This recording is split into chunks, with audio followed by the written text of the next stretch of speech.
Level 1. The child who never asked why. You are born into gray, not the gray of sadness, not yet, the gray of stone, old stone. Walls so tall they catch the clouds before the clouds can fully form, walls so wide that standing at their base you cannot see where they end. This is your first memory. Not your mother's face, not the warmth of a blanket, not a lullaby, but stone. Endless, ancient, indifferent stone rising above you into a pale rectangle of sky. And you think it's beautiful. That's the thing about being born inside something. You don't see the cage. You see the world. Your world is a few square miles of cobblestone streets, open markets, and slow rivers that smell like copper in the summer.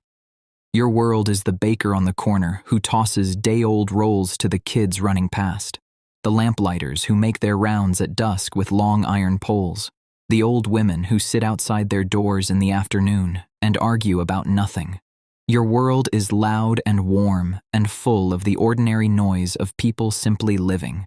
You carve your name into the oak tree behind the community barn, deep, like you want the tree to carry it long after you're gone. You don't know why you feel that way. You're 8 years old. You just know the impulse is real. You look up at the wall. You think, how lucky we are to have it. Level 2. The world that doesn't add up. You are 12 when the questions start arriving. Not from anyone else, from the math inside your own head, quiet and persistent and impossible to silence once it begins. You notice that the soldiers on top of the wall always face outward, never in. You notice that the expedition soldiers who ride out through the gate in the spring, flags waving, drums beating, whole families lining the road, come back in smaller numbers than they left. Sometimes much smaller. You count them. You don't know why you count them. You count them anyway. Marcus from your street leaves on an expedition at 19. He's the kind of person who laughs like he's never once considered not laughing, easy and wide and completely unself-conscious. He ruffles your hair when he passes you on the road, tells you he'll be back before winter. The folded paper arrives at his parents' door in October. You understand what it means even before his mother does. You see it in the messenger's face. The particular flatness of someone delivering the same news for the 100th time. You stop counting how many leave. You start counting how many come back. The adults in your life have an answer for every question you ask, and every answer is smooth and practiced and lands just wrong enough that you feel it in your teeth. There's something underneath the normal life of this place. Some knowledge the grown world carries that it refuses to pass down. You can feel it in the way conversations stop when you walk into a room.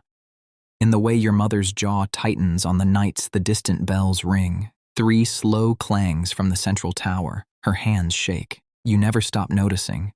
Level 3. The day the world breaks open. You are 15 when the sound comes. You will spend the rest of your life trying to explain it to people who were not there, and you will never find the right words. It is not thunder, not an explosion. It is something older than both, a deep groan that feels like the earth itself tearing apart. You feel it in your chest before you hear it. Windows shatter, walls crack. The oak tree with your name carved into it drops every leaf. Then the refugees arrive, thousands of them. They pour through the inner gate like a tide that refuses to stop. You stand by the roadside watching, your mind still trying to turn it into something understandable. A drill, a nightmare, anything except reality. But it is real. Dust-white faces, bare feet, empty hands. Most of them carry nothing, because there was no time. The weeks that follow teach you what collapse truly means, not as a single moment, as a slow process.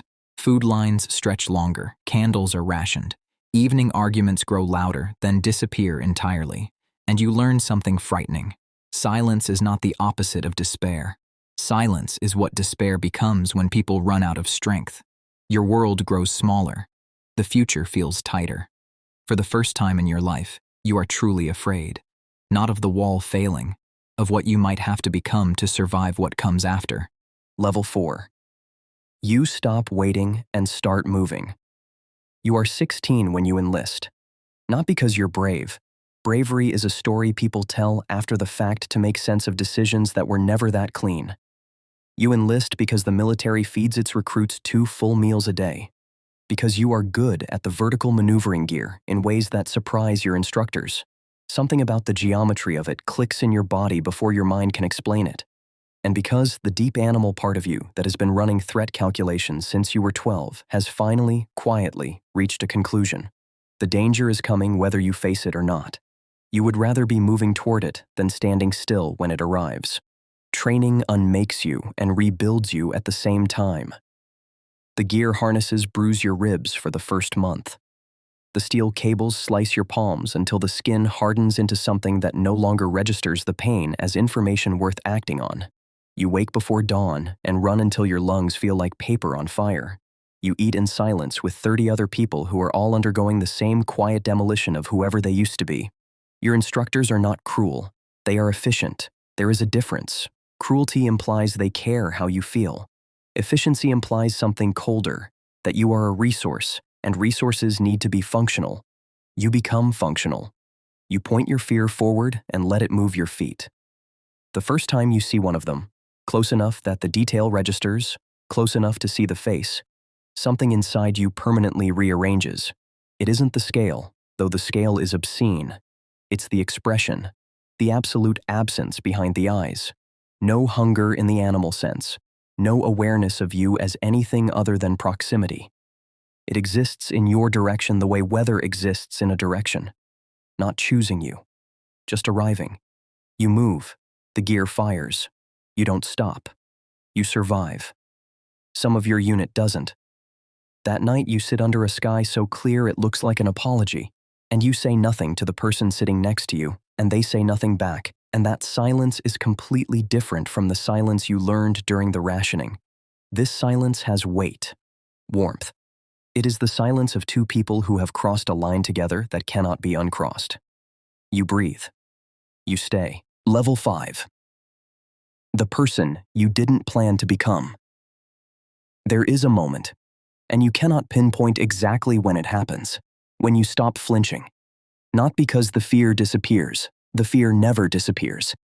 But somewhere between the 3rd major engagement and the 4th, you discover that fear and survival are not opposites. They are a conversation. And you learn to let fear speak, to actually listen to what it's telling you about distance and angle and wind and timing, without letting it take over the room. You become present in a way you never were before. Completely, almost violently present.